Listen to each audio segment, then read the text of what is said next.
Bernice paced. The flames were still smoldering when the sun rose over the blackened shell of the hunting lodge. Alaya sat on the back bumper of a fire truck, her hands wrapped in a silver emergency blanket, watching as paramedics worked on her mother. Smoke curled from the wreckage, mixing with the ash on her face. Her mother was alive, but barely. Bruised, unconscious, breathing shallow. Malik stood nearby, blood streaked across his forearm from a flying piece of shrapnel. He was silent, eyes locked on the horizon like Leighton might rise out of the woods at any moment. Phone pressed to her ear, shouting at someone, possibly a judge, maybe another agent. It didn't matter. No one was answering anymore. Last video frame on his screen.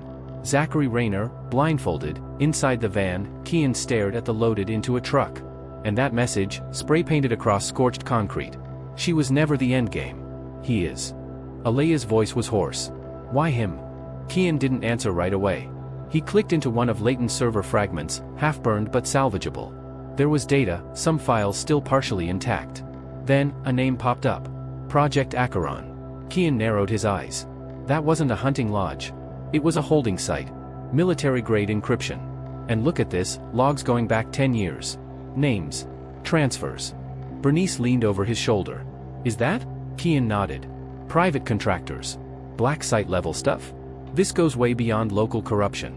Alaya stood. And Zachary's connected to it? I think Zachary was part of it. Maybe a witness. Maybe more. Bernice pulled out her phone. I'll contact an old friend at the Department of Justice, off the books. We need federal eyes on this. But Malik shook his head. No more suits. No more empty promises. We finish this. Alaya met his gaze. We will. But not with rage. With truth. That night, they moved to a new safe house, a cabin deep in the hills of northern Georgia. One of Bernice's old contacts owed her a favor. Keon stayed up, decrypting the last fragments of the burned hard drives while Alaya sat beside her mother's bed, holding her hand. She hadn't woken yet, but she was stable. At 3:47 a.m., Keon gasped. I found it. Everyone rushed to his laptop. A video. Grainy. Dated 4 years ago. Sheriff Thomas Beckett. Travis Leighton. And Zachary Raynor, barely 19, eyes wide, terrified, duct taped to a chair. A voice off camera asked, is he cleared for transport? Beckett grunted. He saw too much. Either flip him or bury him. Zachary screamed something. The video cut. Alaya stared at the screen. What did he see? Keon dug deeper. There's more, transport logs. Multiple detention subjects over the years, all funneled through fake warrants. Some are listed as released. Some as deceased. Others marked as transferred. Bernice whispered, human trafficking. Under cover of law enforcement. Beckett and Leighton were turning people into assets. Alaya's voice cracked. Zachary. Keon nodded. And Leighton's must have been a whistleblower. Been trying to erase him ever since. Alaya stood up. Then we find him. And we make sure he speaks. The truck in the video, Keon traced it to a warehouse off Highway 92, used by a shell company with ties to Leighton's real estate firm. It was risky, but they went, Malik driving, Keon guiding, Bernice coordinating backup through encrypted channels, hoping at least one honest agent was still listening. The warehouse loomed like a forgotten ghost in the pre-dawn fog. They moved in silent. Inside, rows of crates. Cameras. Bloodstains. And in the far back, a metal door with a keypad. Keon bypassed it. Malik raised his weapon. Inside, they found him. Zachary Raynor. Alive, but barely. Chained, gaunt, shivering. His eyes widened when he saw Alaya. You came back, he whispered. She knelt beside him. We're getting you out. Zachary shook violently. You don't understand. It's still happening. They've moved it all. Leighton's not working alone. Bernice pressed for details. Who's backing him? Zachary stared at them. A judge. A senator. A general. It's not just Easton. It's nationwide. Beckett was just one node. Leighton is the cleaner. Alaya's blood ran cold. But before Zachary could speak more, Keon shouted, we've got company. Spotlights flared through the warehouse windows. Engines. Boots. Move! Malik screamed, dragging Zachary with one arm while Alaya covered them with a pipe she grabbed off the floor. Bernice kicked over shelves to block the back exit. Keon launched smoke grenades from the duffel bag he packed just in case. Gunshots rang out, silence but deadly. They were being hunted. Van's 40 meters west. Bernice shouted. Malik covered their run. Zachary stumbled, blood dripping from his ankle. Keon caught him. You've got to make it. They burst out the side door into chaos. 2 black SUVs blocked their van.